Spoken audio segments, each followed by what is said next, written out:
जी students, differential geometry का हम मेरे ख्याल कर रहे थे इससे पहले जौन सा लेक्चर मेरे ख्याल ऑलमोस्ट एंड ही हो गया था, लाइट चली गई थी। तो अगर कोई एक आध उसमें रहता था वो या लिप्स लिखने वाला वो मतलब आपको वो अभी आपको लिखना इशू नहीं था। नेक्स्ट जौन सा है कि चलो लाइट ना जाती तो उसके साथ ही हम कंटिन्यू रखते जब लाइट चली गई मीटिंग हमारी एंड हुई। तो नेक्स्ट जो हमने करना है equation of tangent from any point on the curve. चल या of a point on curve, इसमें तो कोई इतना इशू नहीं। मतलब कोई कर्व है उसके पॉइंट से टेंजेंट की इक्वेशन हमें फाइंड करनी है। ठीक, ये किस्म की ये कर्व है उसके लिए टेंजेंट की।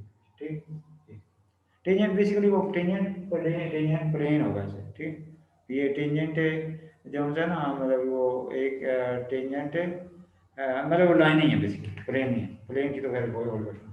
अच्छा, अब ये मैं फाइंड करूँ कैसे। हम क्या करते हैं, कंसिडर करते हैं कि एक कर्व है ये वाली, ये जो ग्राफ बना ना ऐसे कर्व है, ऐसे ये कर्व है, इसके ऊपर कोई पॉइंट है पी है। ठीक है, इसका पोजीशन वेक्टर आर है, इसका पोजीशन वेक्टर आर है। ठीक है, और फिर कोई उसी कर्व के ऊपर कोई दूसरा पॉइंट कंसिडर करते हैं क्यू, उसके पोजीशन वेक्टर को आर कह देते हैं। जैसे इसका दिखना चाहे तो इधर भी देख सकते हैं, इधर भी उसका पोजीशन वेक्टर देख सकते हैं।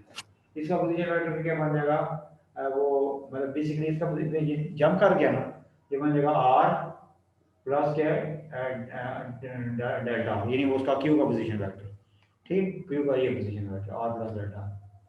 ठीक, और जैसे ये तो हो गया ना वो डी डेल्टा आर, ये जो यू का जो आर का है इसको डेल्टा एस बोल है, मतलब वो आर्क लेंथ में जो चेंजिंग आई है। ठीक, तो वो फिर वेरी वेरी स्मॉल होगी तो अप्रोचिंग टू जीरो।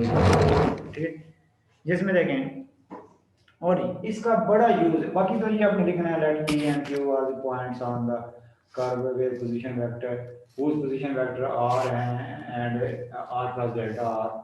ठीक है, कोरस्पोंडिंग उसकी जो उस वाले की थी ना जो जो है ना वो आर्क लेंथ, वो उसकी जो कोरस्पोंडिंग आर्क लेंथ है वो डी एस है, और पुराने की नीचे से आते हुए एस थी। corresponding to values s and s plus delta s, ये s। ठीक है, ये मार्कर में कुछ वो लेते हैं जो ग्राफ बोर्ड चल रहा है, ये तो चलो नया है ये। चलो अब हमें अब इस ये जो भी करने लगे ना आर डैश, इसका बड़ा यूज है। यानी आर की जो डेरिवेशन है ना, चलो ये तो डेरिवेशन का फॉर्मूला है कि उसकी वो अप्रोचिंग टू जैसे delta S approaching to zero, नीचे डेल्टा एस लिखा हुआ है। मतलब क्या आर है ना डेल्टा आर, वो जो जंप था ये, वो डेल्टा एस जब वेरी वेरी स्मॉल होगा वो एक किस्म का अप्रोचिंग जीरो को जीरो की फॉर्म बनती है, लेकिन उसी को डेरिवेशन कहते हैं। जब delta S very very small होगा तो ये आर डैश कहलाता है, यानी आर की डेरिवेशन। बेसिकली आर की डेरिवेशन इस पूरे मतलब जो से इस वाले में डिफरेंशियल ज्योमेट्री में आर की जो डैश हम लिख रहे होंगे इसका मतलब एस की रिस्पेक्ट से डेरिवेशन, आर्क लेंथ की रिस्पेक्ट से डेरिवेशन। और इसका फिर आगे हर टॉपिक में हर चैप्टर में ये बड़ा इंपॉर्टेंट है, ध्यान में रखना। आर डैश का मतलब इस डिफरेंशियल ज्योमेट्री में आर की एस की रिस्पेक्ट से डेरिवेशन, एस का मतलब वो आर्क लेंथ जैसे। अब वो ये जो आर डैश है ना, इसी को यही कहलाते हैं ये बेसिकली जो आर की जो डेरिवेशन करी है ये क्या है, this is unit vector along tangent या पैरेलल टू टेंजेंट। ये जो R dash is unit vector along और पैरेलल टू टेंजेंट, मतलब टेंजेंट के पैरेलल है या टेंजेंट के अलोंग है। ठीक है, this unit vector is denoted T से डिनोट करते हैं टेंजेंट की वजह से।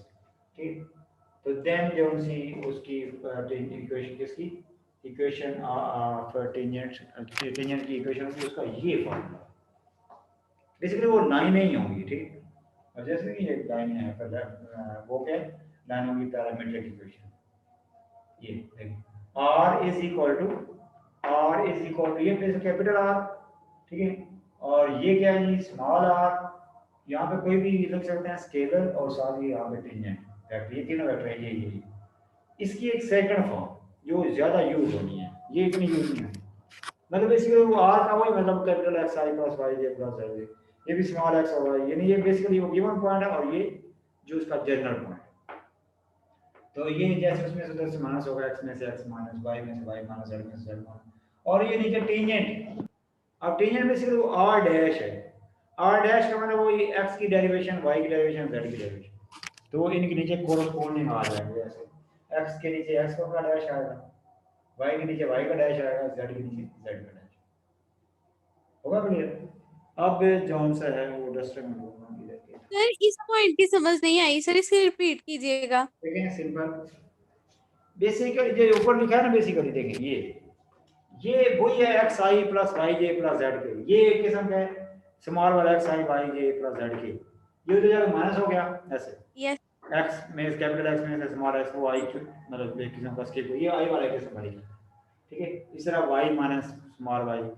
अब इस ओवर बेसिकली टी है ना, ये ठीक है आर डैश है बेसिकली, ठीक है आर डैश है, वो यस सर। बेसिकली वो टुकड़ों में एक्स की डेरिवेशन, वाई की डेरिवेशन, जेड की डेरिवेशन, वो अगर एक्स के नीचे एक्स वाले की डेरिवेशन एक्स की डैश है, ये पहले वो मिट गया उसको वो जैकेट से, ठीक इज इक्वेशन ऑफ टेंजेंट, ठीक टू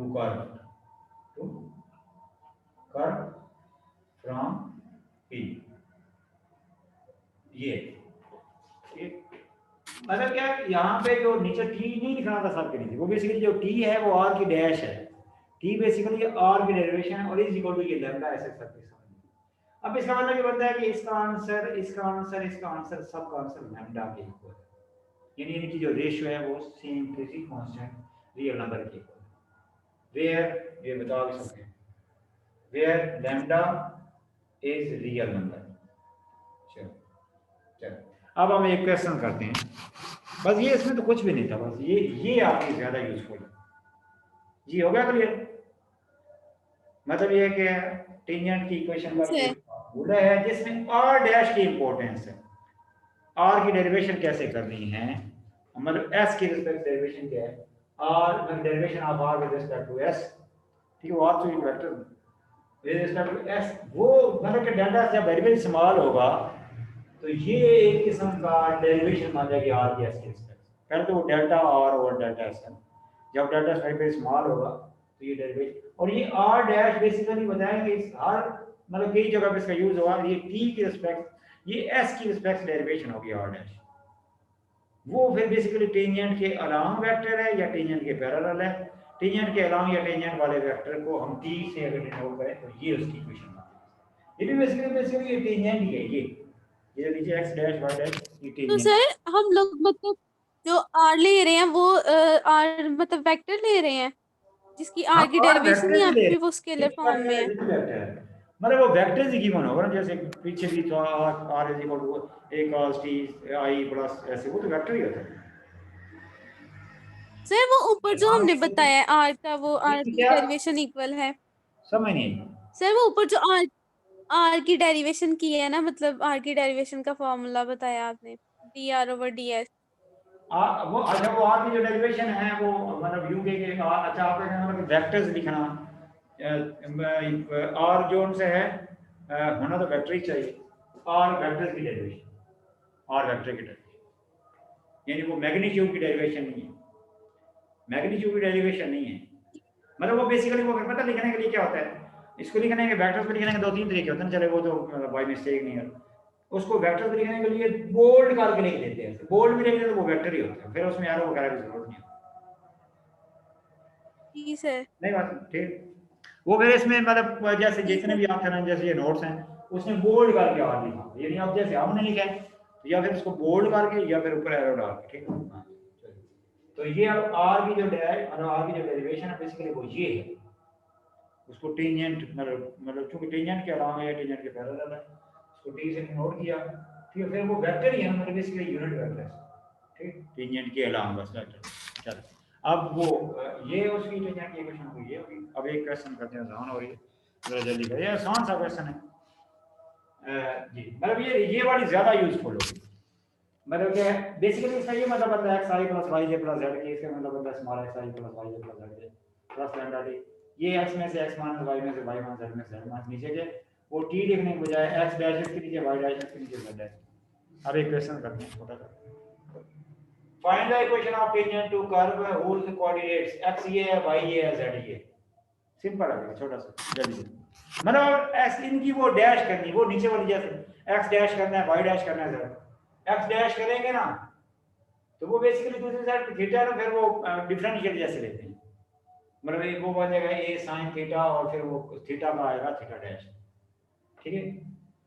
और यहाँ पे देखें ये बन जाएगा बेसिकली यूं कहें कि वो जो थीटा की ऊपर भी डैश लिखा है ना वो एस की रिस्पेक्ट से, यानी अब यहाँ पे एक्स के ऊपर डैश का मतलब एस की रिस्पेक्ट डेरिवेशन, एस की रिस्पेक्ट, इसमें जहाँ पे भी हम डैश लिख रहे होंगे वो एस की रिस्पेक्ट डेरिवेशन, ठीक है। अब वाई की डेरिवेशन मतलब एस की रिस्पेक्ट से इज इक्वल टू बन जाएगा ए cos थीटा और फिर थीटा डैश आएगा, जेड चूंकि जीरो की इक्वल है उसकी डेरिवेशन एस की रिस्पेक्ट से जीरो हो जाएगी।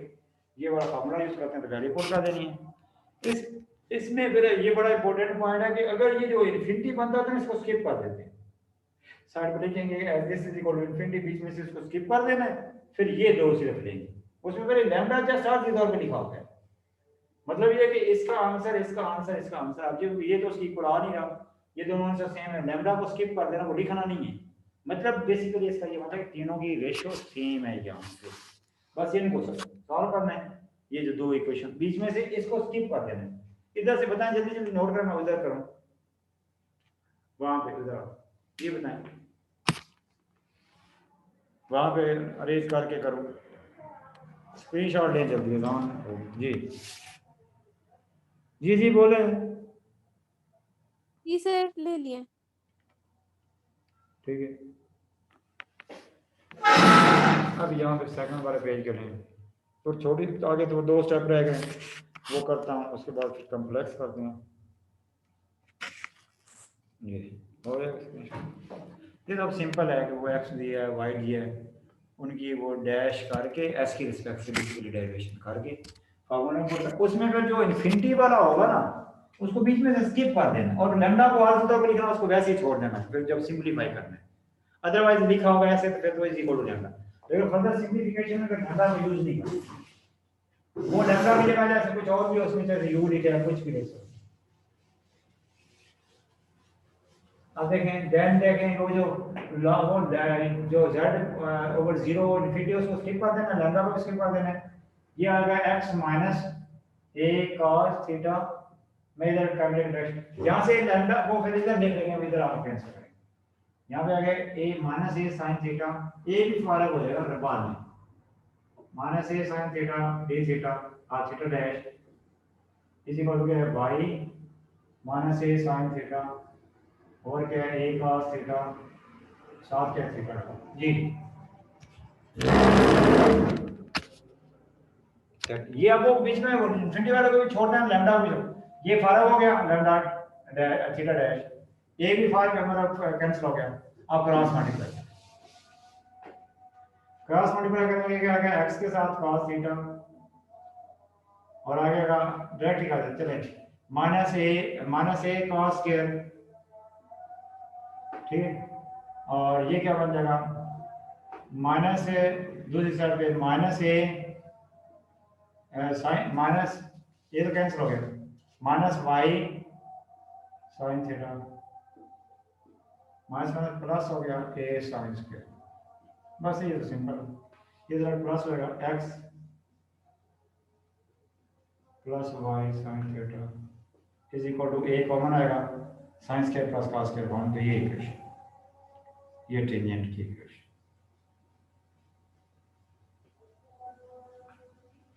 ठीक है। जल्दी जल्दी नोट करें बताएं, फिर अभी मैं मीटिंग एंड करता हूँ, फिर उसके बाद कॉम्प्लेक्स करते हैं, छोटा सा उसका हमने करना है एक, फिर एक काफ़ी लेंथ थी वो फिर इंशाल्लाह कल अर्ली मैं आगे पहले लिखूंगा। और सर ये जो दो इक्वेशन आपने बताई है ये टेंजेंट की इक्वेशन फाइंड करने के लिए यूज करते हैं?